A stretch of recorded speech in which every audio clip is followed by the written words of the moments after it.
Welcome to this Ethical Point Explainer. I am absolutely thrilled you're here today. We are tackling one of the most critical make-or-break dilemmas you're going to face, not just in your UPSC General Studies Paper 4 exam, but literally in your entire career as an administrator. That's right. We are diving into a really fundamental tension in public service. It's the constant tug of war between prioritizing administrative procedures and actually delivering public welfare. So let's just jump right into it. To kick things off, we really have to ask ourselves a pretty tough question. Why do well-intentioned administrators often end up denying justice to the very people they are meant to serve? I mean, it's a massive paradox, right? You enter the civil service because you want to help people, yet the system itself often seems perfectly designed to do the exact opposite. Hit the nail on the head. That is the central contradiction of public service delivery, and that's exactly what we need to unpack for you today. All right, let's start with Section 1, the drift to the periphery. Okay, imagine your core mission as a civil servant is justice and equity.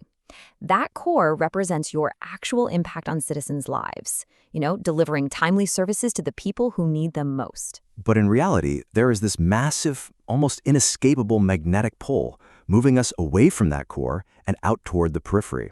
And this periphery, it is all about rigid rules, endless documentation, and upward accountability. As an administrator, you are going to feel this incredible pull away from real impact and straight into a swamp of red tape. But we have to ask, what actually fuels this drift? Well, you could easily argue that new officers aren't actively trying to be unhelpful. Honestly, they're just trying to survive the system. They fall into a trap known as defensive governance. Let's pause for a second and make sure we fully grasp what this term actually means. So, defensive governance is essentially survival mode. In layman's terms, it means an officer is so completely terrified of future audits, vigilance inquiries, or legal scrutiny that they prioritize their own personal safety over actually helping the public. They play it entirely by the book, and as a result, that fear completely overrides their mandate to serve. And to give this a bit of academic weight for your UPSC mains answers, you should definitely consider this observation by the sociologist Robert Merton. He noted that bureaucratic means often become ends in themselves. Yes, a brilliant quote. This is exactly what we call the ritualism of process. The paperwork, the endless signatures, the approvals, which are supposed to just be the means to get things done, suddenly become the ultimate goal. And another major reason for this drift is something we call measurement bias. Think about it. As an officer, it is incredibly easy to quantify exactly how many files you cleared from your desk today. That's a clean, hard, undeniable number. Right, but how do you measure the qualitative improvement in a community's standard of living? It's so much harder.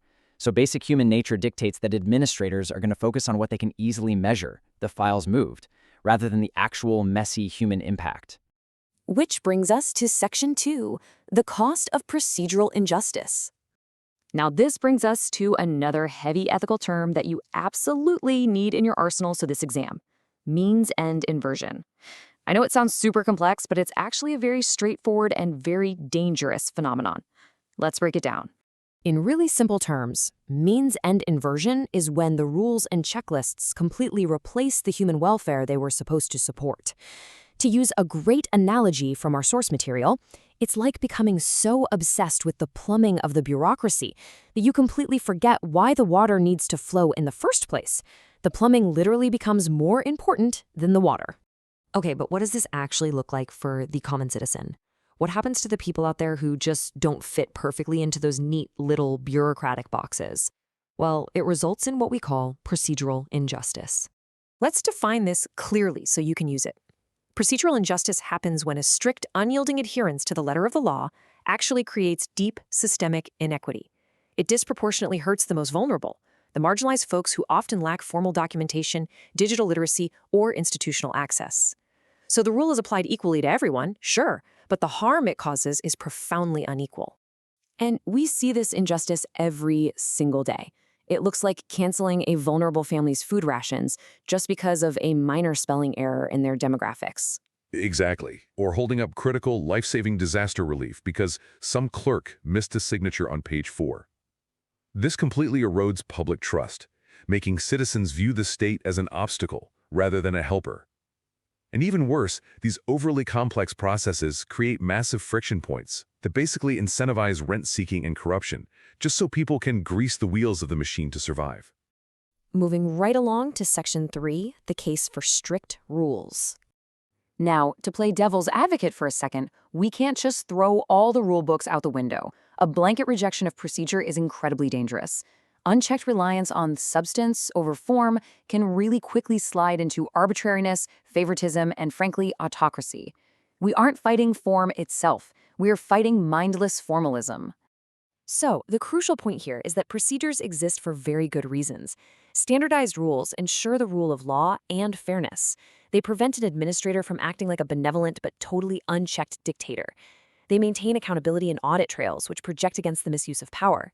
And they provide rights protection, things like fair hearings, written justifications, and the right to appeal. These are the structural, defensive benefits of bureaucracy that we absolutely must have. I completely agree with you. Form has immense value. But the real travesty, the true failure of public office, occurs when we sacrifice something far more important at the altar of the letter of the law. And that something is the spirit of the law. This is a massive concept for your ethics preparation. The spirit of the law is the true intent, the moral purpose, and the human welfare objective behind a rule.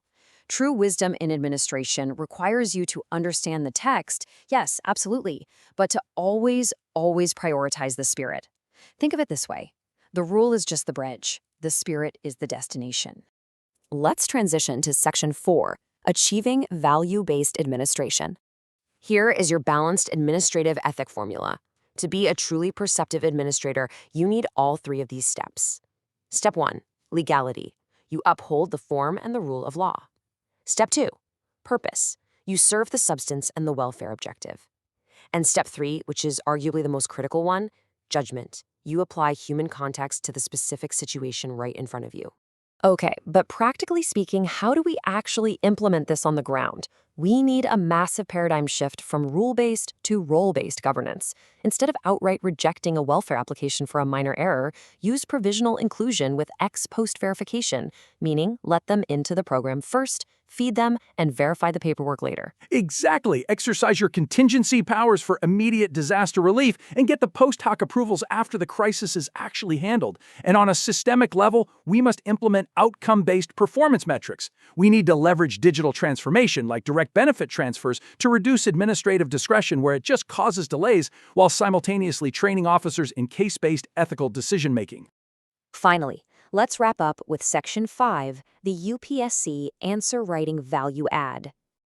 All right, pay attention because here is your exact blueprint for a 10-marker. For your introduction, immediately define mindless formalism and map out that core versus periphery tension we discussed. Then, in your body paragraphs, drop that Robert Merton quote about means becoming ends. Contrast measurement bias with procedural injustice, and make sure you use a gritty, real-world example, like canceling rations over demographic errors, to ground your theory in reality. Finally, for your way forward or conclusion, advocate for that shift to role-based governance using the legality, purpose, and judgment framework. Structuring it this way shows the examiner you don't just know the philosophy, but you understand the practical administrative reality. Skeptic, I want to leave everyone with a final provocative thought to ponder today. Honestly, this is a perfect potential interview question for you. Do you think the current structure of civil services in India actually incentivizes this defensive focus on the periphery? Or is this drift a moral and personal failure of the individual officer? Is it the system or is it the person? Grappling with that tension is exactly what is going to make you a brilliant administrator. Keep learning, keep questioning, and we will see you in the next explainer.